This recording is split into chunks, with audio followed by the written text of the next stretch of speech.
Hi, I'm Nick from Glowforge, and today I'm going to show you how to clean your Glowforge Aura and keep it in tip-top shape. In just a few minutes, you'll learn how, when, and what to clean so you can get back to creating your favorite things. Before following any of these steps, first disconnect the power cord from the back of your Glowforge Aura. As with any maintenance, always disconnect your Glowforge devices before servicing, cleaning, or moving them. Let's start with the parts that you clean the most often: the cutting tray and the printer floor. And here's why it's important to keep these areas clean.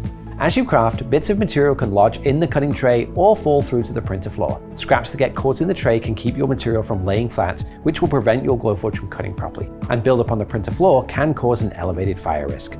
You should see your user manual for more information about that.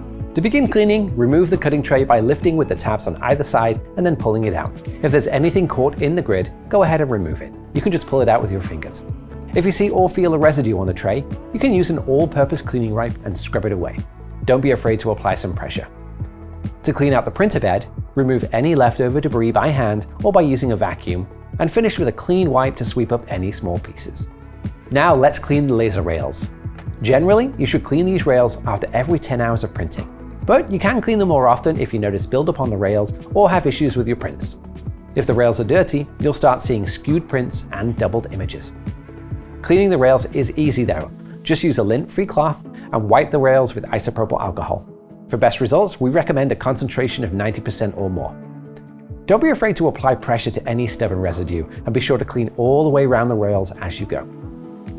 Pay special attention to both sides of the magnetic dock where the rails pass through. Buildup can happen here, so be sure to give it a good wipe down.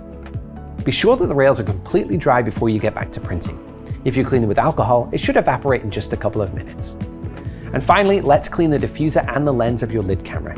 You'll find these two together on the underside of your Glowforge Aura's lid. You won't have to clean the diffuser and camera lens as often as the rails, but if you notice buildup, or if the images from your camera are dark, blurry, or obscured, it's probably time for a cleaning. For these parts specifically, use a lens cleaning wipe such as a Zeiss wipe. Anything else can risk causing damage. Carefully clean the diffuser and the lid camera lens, but don't apply too much pressure. These are delicate parts. And that's it!